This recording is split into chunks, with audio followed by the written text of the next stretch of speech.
Atención, camaradas.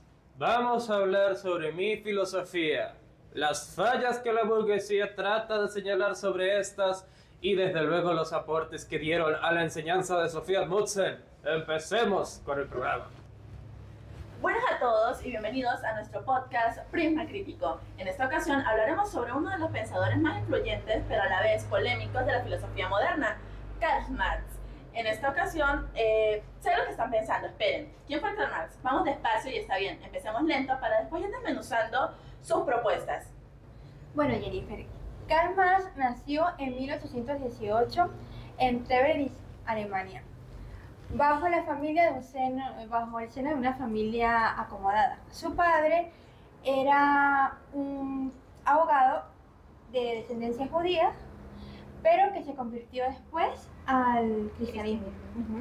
Es decir, que de pequeño era contracorriente, o sea, un completo rebelde. Pues algo así. Cuando tenía 17 ingresó a la Universidad de Bonn y desde ese momento se vio que tenía como un enfoque marcadamente diferente y distante a la disciplina académica. Es más, incluso lo expulsaron de la universidad y tuvo altercados con las autoridades. Todo pues se vio como un patrón en sus contradicciones y su forma de ver el mundo. Sí, exactamente, un ideal muy fuerte que después se vería muy marcado en su filosofía. Entonces parece describir un patrón de conducta contestataria. Mi familia, procurando una trayectoria profesional más estable, me matriculó en la Universidad de Humboldt, Berlín, por derecho. No obstante, me desvié porque mi vocación se fue a lo que venía siendo la filosofía. Me hice parte de los jóvenes hegelianos, sin embargo decidí ir en contra de lo que sostenían como la primacía primordial y fuerte máxima de la filosofía en aquel momento. Yo refuté el idealismo de Hegel y decidí proponer mi propia base teórica, el materialismo histórico. Ahí fue donde asenté las bases. Claro. Posteriormente, Karl Marx se trasladó a la Colonia, en donde se enfocó el periodismo en la Gaceta Renana, la cual se caracterizaba por su enfoque prioritario en la filosofía y, por supuesto, en la crítica política. Su constante crítica hacia el Estado prusiano resultó en la clausura del periódico en 1843. En ese mismo año contrae matrimonio con Jenny von Westphalen, una mujer de la alta aristocracia prusiana, pero no obstante con eso, sus crecientes deudas y su deficiente gestión económica acabó por completo con el capital familiar y marital, marcando entonces un patrón de dependencia económica constante. Presentó una trayectoria vital de gran intensidad. Sí, es que sucede, pasa y acontece que en 1844, en París, conoce a Friedrich Engels, quien no solo sería su aliado académico, sino que también fue su soporte financiero. Y su mejor amigo. Exactamente, su mejor amigo, el que le daba los recursos. Claro, en 1848, junto con Engels, publican el Manifiesto Comunista. Luego, cuando lo exilian de Londres, en 1867, publica El Capital. Es cierto que, a pesar de sus desórdenes, fue un personaje polémico, pero que cambió en gran medida, transformó la historia de la humanidad.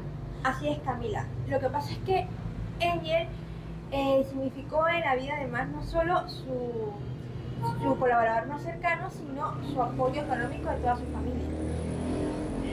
Esa cercanía era tanta que incluso en aspectos personales de su vida doméstica, él participaba.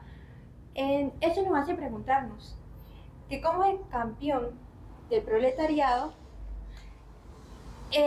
vino a depender tanto de otra persona financieramente, del capital ajeno. No importa, no, eso se da a la anécdota, eso se presta a la anécdota. Anécdotas inventadas por la burguesía, con una imaginación muy colorida. Hablemos de algo más importante porque verán, mi filosofía es la historia. Hablemos sobre algo que me incomodaba, el idealismo. Ponía el mundo de cabeza y lo rechacé para proponer mi verdadera, la única postura válida. El materialismo histórico, sí, la mía. Justamente. Mi postura. Entonces, si interpretamos su propuesta, usted sostiene que Hegel erró al postular que la conciencia, la idea y el espíritu son el motor primario que genera la realidad material. En su lugar, propuso la inversión de la dialecta, afirmando que son las condiciones materiales del ser social los que en última instancia determinan la conciencia. Pero Jennifer, lo que pasa es que para Marx el materialismo es parte de la sociedad, es algo natural que cada día se vive. Y el materialismo es lo primero, mientras que la conciencia y el pensamiento es lo secundario y lo derivado. Es por eso que la postura hegeliana hay que entenderla mejor, o sea, hay que estudiarla y entenderla mejor para comprender a lo que él se refería con eso. Entonces, si entiendo bien, la realidad no determina la conciencia, ¿no? De tal caso, para Marx, en realidad, para ti, debería de ser como de que la naturaleza no es algo que se queda quieto, sino de que más bien es algo que nace, crece, muere y caduca. Claro, cambia. Y es precisamente cuando se aplica en la sociedad que vemos el materialismo histórico, porque realmente el motor de la historia no es la voluntad de las personas ni sus ideas, sino la economía y cómo ésta crea relaciones conflictivas que potencian ese motor. Es puro ser social. Bueno, Camila, lo que pasa es que de ahí parte, esa es la base o la estructura y la superestructura. El caso de la estructura sería la economía, la parte de los medios de producción y quién es el que da ese aporte para los medios de producción. Entonces, ¿eso quiere decir que la superestructura es todo lo demás? Tal cual. Las ideas, la moral, el arte, la religión, el Estado. Si la base cambia, la superestructura tiene que cambiar, debe cambiar. Claro, César, lo que pasa es que Marx mostró una gran rigidez histórica, a tal punto que rompió relaciones y tuvo conflictos con otros socialistas de la época. Pero precisamente porque él sostenía que su postura era la correcta, Sí, la Le única. imponía por su postura de socialismo científico. El campeón del proletariado a favor de la abolición del capital del que dependió gran parte de su Bueno. vida. Pongamos por ejemplo, tu mejor amigo, Engels, era un capitalista. Esta es la base de todo dilema ético sobre su persona, señor. Ahí lo tienen. El motor de la historia, según yo, es la contradicción. Y si algo fue una contradicción andante. El objetivo de mi filosofía es transformar el mundo. Y no soy yo, una persona que vivió fácilmente del capital de su camarada y militante Friedrich Engels, dependiendo de ello, un ejemplo de la transformación continua y presente en todo. Ajá, señor Max. Pero hasta este punto es evidente de que su trayectoria personal refleja una aplicación de lo que fue su vida y su filosofía. Esto podría interpretarse de que una imposición de sus postulados sobre su entorno hay una adaptación de los mismos. Y esto resultaba más para usted funcional que un expedito. Desde una perspectiva analítica, este aspecto biográfico podría interpretarse como una limitación empírica de su propio postulado. Su biografía evidencia que el soporte financiero proviene de estratos capitalistas que no logró mitigar las restricciones económicas personales ni evitar la constante acumulación de sus obligaciones. Exacto, y es que resulta muy contradictorio, Muy irónico, de sí, hecho. muy irónico, su postura no concuerda. O sea, la persona que está defendiendo el abuso a la clase obrera y está a favor de la emancipación proletaria, o sea, dependiste toda tu vida del capital de terceros y no solo afectó a ti, sino a la vida de tus familiares. Ajá, pero ya separando en su efecto al hombre de la idea, Por favor. el comunismo realmente presenta buenas ideas. Según Seojin Seung-yeon, ¿sí? La libertad, la visión de Marx se presenta a la libertad y la universalidad. Entonces, en su defecto, como para entenderlo en palabras propias, sería vivir y dejar vivir. Seguro, pero según Michel Henry, el marxismo es simple y llanamente un conjunto de contrasentidos cometidos sobre Marx. Es decir, a lo que él se refiere es que malinterpretaron a Marx. Claro, lo Que pusieron exactamente, extremos. lo pusieron como muy a los extremos y que usan las ideas y las palabras de Marx para justificar regímenes despóticos. Precisamente, César, lo que pasa es que el objetivo final de la filosofía para Marx no es simplemente analizarla desde varios puntos de vista, sino transformarla. Es por eso que cada vez que se aplica en un sistema de gobierno, pierde todo sentido. Se aplica mal. Sí, exacto. Sí, Pero la verdad material siempre triunfa. La verdad siempre triunfa y si algo... Señor, Que no siempre- se debería trata de quedarse esto, así, ¿no? perdón. Siempre se va a reconocer que yo, Karl Marx, fui el que prestó las bases y fundamentos para la ciencia social e histórica. Autores como Louis Althusser siempre van a tener presente que fui yo y mi marco teórico los que brindamos esa facilidad, no solamente para la ciencia social e histórica, sino también para la economía. He ayudado a que muchos países, por ejemplo en Europa y otras partes, tuvieran mejores condiciones más allá del capitalismo explotador e inhumano. Ajá, pero señor Marx, déjeme entender, si la realidad determina la conciencia o su conciencia, la contradicción no sería en realidad el motor histórico. ¿Cómo se articularía la ética si su dependencia financiera cuestiona la vigencia de la moralidad como praxis individual? Esa afirmación pertenece más a la anécdota, Catherine, pero es una excelente pregunta. Y en mi propia vida se halla la clara prueba de esto. La ética, moral y leyes no son más que un reflejo de la superestructura. El fundamento real es la base económica. No es mentira para nadie que la lucha de clases según los modos de producción es lo que mueve la historia. Nuevas leyes y gobiernos naciendo en esa disparidad y contradicción. Tomen como ejemplo Francia. Se volvió república después de la revolución y abolición a la monarquía. Entonces, señor Marx, déjeme entender, eso quiere decir que la moral que se aplica en la sociedad burguesa glorifica solamente al dueño de esa producción.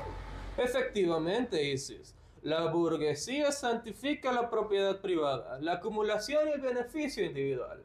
Es una moralidad que justifica la explotación. Cuando viví de mi camarada Engels, lo que hice fue sucumbir a las presiones materiales de un sistema que aún no había cambiado.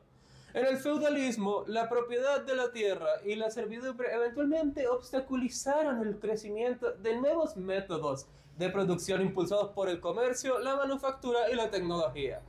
Piénsalo de esta forma. La esclavitud, por ejemplo, algo tan terrible como eso, se tuvieron que hacer leyes para luchar contra eso. Así puede pudrir y corromper la burguesía un sistema. ¿Y qué tiene Pero- que ver la burguesía? Exacto. ¿Qué tiene que ver la burguesía en este contexto? O sea, fueron sus acciones lo que lo llevaron a depender del Exactamente. capital ajeno, no la burguesía. No es una justificación simplista, Camila. No es una justificación simplista, es un análisis materialista. Mi propia vida es una muestra, una prueba que el ser social es el que determina que las ideas y la voluntad no son el motor de la historia. Incluso el más radical de los filósofos puede sucumbir a la miseria económica y las relaciones de clase. Esa es la dialéctica. Muy conveniente. de Sí, ética. demasiado. Sí, claro. No lo entenderías. Ah, Entonces, si la ética actual está rota por el sistema, ¿cuál es la ética comunista que usted propone? ¿Cuál es la determinación de un modelo rígido de planificación que impone una moral por la fuerza? De ninguna manera. Jennifer, mi ética, la que yo vislumbro, sugiere y surge la abolición del trabajo alienado. Se centra en la libertad, la individualidad y el desarrollo universal de los individuos.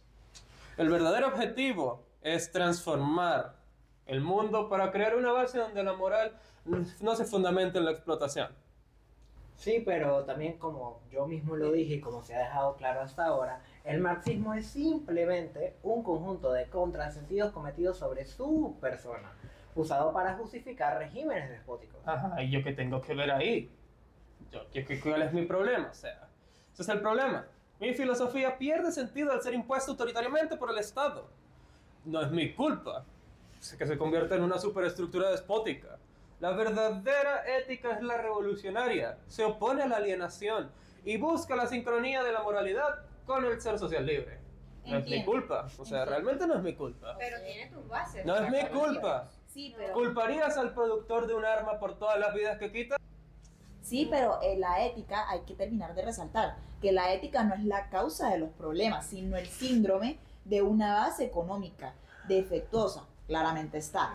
Debemos cambiar la base en su defecto para que la moral cambie. Señor Marx, ¿podría usted explicar la aplicación práctica de su filosofía, especialmente el materialismo histórico, en el ámbito del ejercicio periodístico? La filosofía, la vinculación entre la filosofía radical y el periodismo a menudo se presta para un punto de ficción. Entonces, señor Marx, percibo una reticencia en abordar directamente la transposición de lo teórico a lo comunicativo. Es una excelente interpelación.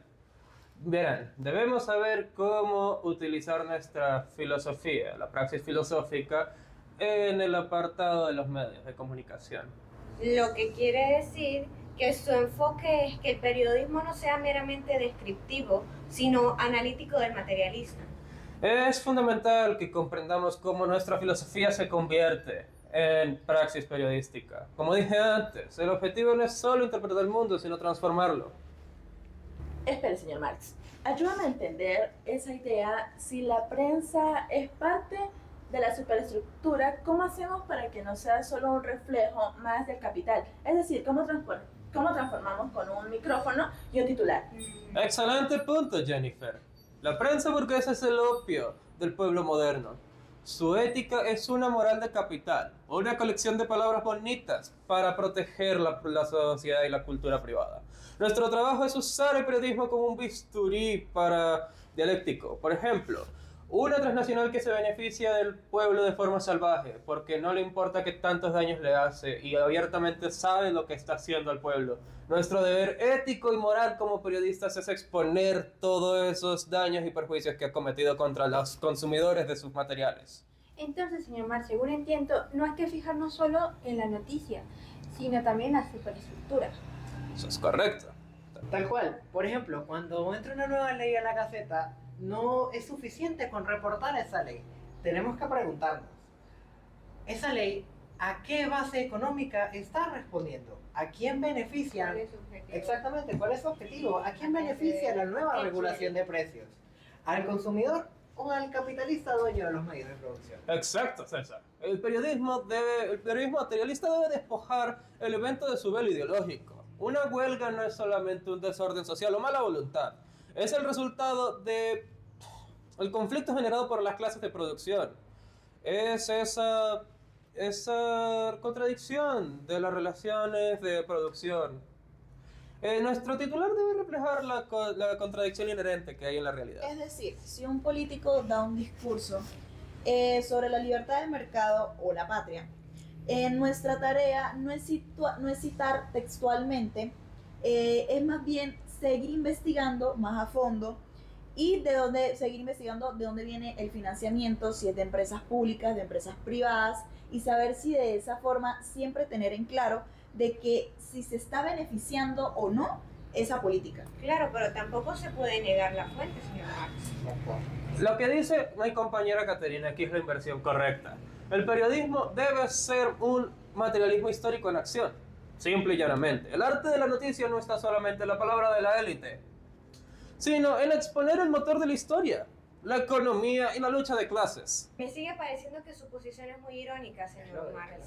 Me está diciendo que la única manera de hacer periodismo ético es exponiendo el capital y exponiendo esas fuentes, pero usted se aprovechó de ese capital. Soy la encarnación de la contradicción, Camila. Soy la encarnación de la contradicción y en mi vida está la prueba de mi tesis. Si el propio campeón del proletariado es arrastrado por la necesidad económica a depender de su amigo Engels, ¿qué esperanza tiene la persona del pueblo? ¿Qué esperanza tiene el obrero común? Esa es la noticia. Exactamente. ¿Por qué buscas justificarte cuando no hay manera de hacerlo? Porque es que esa es la noticia. O sea, si yo me tengo que depender, si yo tengo que depender de mi compañero, de mi camarada, de mi militante Engels, ¿qué le queda a la persona del común? Pero no fue por No. Ya terminamos. No me importa, ya terminamos. Muchachos, nos encantaría seguir, Despídanse. pero eso es todo por hoy. Muchas gracias por escucharnos. Muchas gracias por escucharnos. Este programa no hubiera sido posible sin todos y cada uno de ustedes. Atentos que la próxima semana hablaremos sobre el pantafarismo y por qué es más serio de lo que suena. Gracias a todos por acompañarnos el día de hoy y nos vemos en la siguiente transmisión de Prisma Crítico, donde la realidad se ilumina más allá de lo obvio. Chao.